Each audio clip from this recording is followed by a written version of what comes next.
여러분 안녕하세요. 상상력을 자극하는 미래 이야기입니다. 오늘은 정말 엄청난 이야기를 해볼까 해요. 이 드넓은 우주에서 우리에게 가장 큰 에너지를 선물하는 존재가 뭘까요? 맞아요, 바로 태양입니다. 태양은 수십억 년 동안 꺼지지 않는 거대한 불꽃을 뿜어내며 지구의 모든 생명체를 키워냈죠. 그런데 만약 우리가 태양과 같은 에너지를 만들어서 사용하면 어떨까요? 네, 이게 바로 공상과학 영화 속 이야기가 아닙니다. 과학자들이 실제로 연구하고 있는 인공태양 이야기예요. 인공태양이라고 하면 진짜 하늘에 또 다른 태양을 띄우는 건 아니고요. 태양이 빛과 열을 내는 원리, 바로 핵융합 반응을 지구에서 재현하는 겁니다. 태양 속에서는 수소 원자핵들이 미친 듯이 부딪혀서 헬륨으로 바뀌는데 그 과정에서 어마어마한 에너지가 튀어나오죠. 이걸 우리가 지구에서 똑같이 흉내내면 석유, 석탄, 원자력까지 다 필요 없는 사실상 무한 에너지 발전소가 열리는 겁니다. 우선 인공태양의 핵심 원리부터 알아봐야겠죠. 태양의 에너지는 핵융합이라는 엄청난 마법 덕분에 만들어져요. 핵융합은 간단히 말해 가벼운 원자핵들이 합쳐져서 무거운 원자핵이 되는 과정입니다.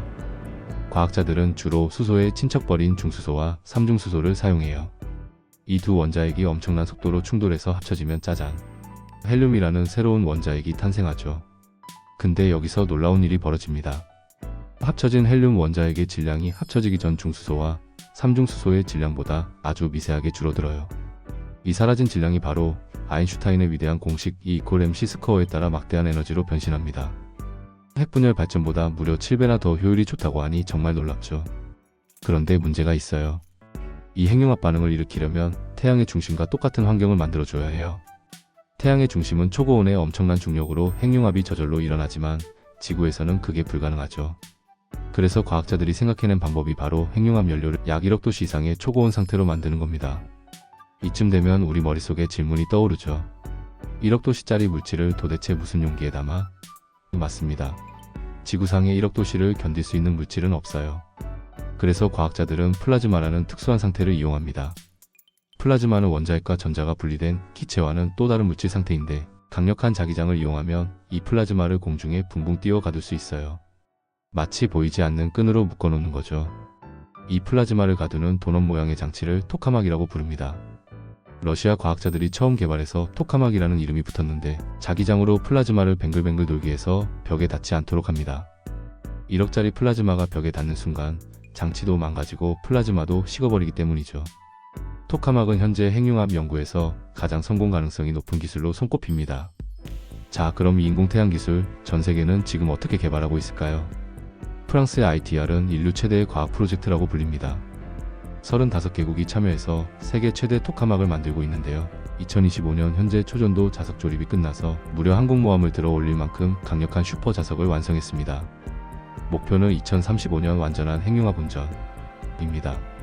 미국은 레이저 방식으로 2022년에 역사적인 성과를 냈습니다.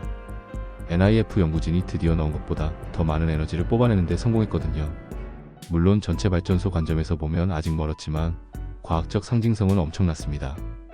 중국의 EAST는 이름부터 인공태양 즉 익스페리멘털 어드밴스드 슈퍼컨덕팅 토카막입니다. 2021년에 1억도 플라즈마를 무려 1056초 동안 유지하면서 세계를 놀라게 했습니다. 지금도 기록을 갱신 중이고 독자적인 상용로 계획도 세우고 있습니다. 일본의 JT60SA는 ITR과 쌍둥이 같은 장치로 2023년부터 본격 가동에 들어갔습니다. 이 장치도 ITR의 예행 연습장 같은 역할을 합니다. 그리고 인공태양 기술 개발에는 크게 두 가지 흐름이 있어요. 하나는 거대한 국제협력팀이고 다른 하나는 빠르고 똑똑한 민간 스타트업 팀입니다. 먼저 국제협력팀의 대표주자는 바로 ITR 프로젝트입니다. 한국, 미국, 중국, 유럽연합 등 무려 30개국이 참여하는 초대형 프로젝트죠. ITR의 목표는 핵융합 반응으로 투입한 에너지보다 10배 이상의 에너지를 얻는 것, 즉 핵융합 발전이 된다는 것을 전 세계에 증명하는 것입니다. 그런데 이 거대한 프로젝트는 예상보다 많은 난관에 부딪혔어요. 2016년 완공 예정이었지만 기술적 어려움과 예상치 못한 문제로 완공 시점이 2033년으로 계속 늦춰지고 있습니다. 이런 공공 프로젝트의 더딘 속도를 보며 민간 기업들이 나섰습니다. 특히 미국을 중심으로 핵융합 스타트업들이 우후죽순 생겨났죠. 아마존 창립자 제프 베이조스나 오픈 AI의 샘 올트먼 같은 거물들이 수천억 원씩 투자하며 불을 지폈습니다. 이들은 느려터진 공공 프로젝트를 보란듯이 뛰어넘겠다며 2030년대 상용화를 목표로 달리고 있어요. 예를 들어 CFS, 카머네스 퓨전 시스템즈는 MIT와 손잡고 고온 초전도 자석을 이용해 효율을 높이는 기술을 개발 중이고, 헬리온 에너지는 독특한 자기 관성 융합 방식으로 2028년 상업용 에너지 생산을 목표로 마이크로소프트와 전력 구매 계약까지 맺었죠. 이처럼 핵융합 기술 개발은 국가 간 경쟁을 넘어 거대 공공 프로젝트와 민간 스타트업의 혁신적인 경쟁 구도로 빠르게 재편되고 있습니다. 그렇다면 우리나라는 이 치열한 핵융합 전쟁터에서 어떤 역할을 하고 있을까요? 자랑스럽게도 우리나라는 이 분야에서 숨겨진 고수로 평가받고 있습니다. 그 중심에는 바로 우리 기술로 만든 한국의 인공태양 K스타가 있어요. 2008년 첫 플라즈마 생성에 성공한 K스타는 핵융합 상용화의 핵심 난제인 초고온 플라즈마를 얼마나 오랫동안 안정적으로 유지하느냐라는 문제에 집중해 왔습니다. 그리고 여기서 K스타는 전 세계를 놀라게 하는 기록을 세웠죠. 2020년 초고온 플라즈마를 20초 동안 유지하며 세계 최장 기록을 달성했고, 2021년에는 30초 기록하고 2023년에는 무려 48초까지 늘렸습니다. 1억 도시가 넘는 뜨거운 불덩이를 48초 동안 공중에 띄워놓은 것과 같으니 정말 대단한 기술력이죠. K스타의 최종 목표는 2026년까지 300초 연속 운전에 성공하는 것입니다. 이런 KSTAR의 성과는 국제협력에서도 빛을 발합니다.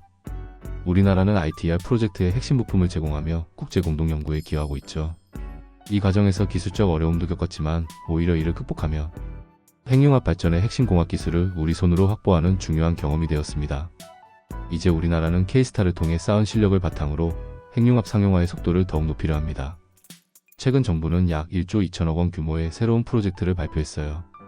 이는 기존의 정부 주도 연구에서 벗어나 민간 기업의 혁신적인 아이디어와 기술력을 적극적으로 끌어들이는 민간 협력 모델로 전환하겠다는 전략입니다. K퓨전 스타트업 사업을 통해 창업을 지원하고 공공연구 기술을 민간에 이전하는 플러그인 프로그램을 도입해서 핵융합 기술의 상용화를 가속화할 계획이에요. 2050년대에는 핵융합 발전을 실제로 전력망에 연결하는 것을 목표로 하고 있죠.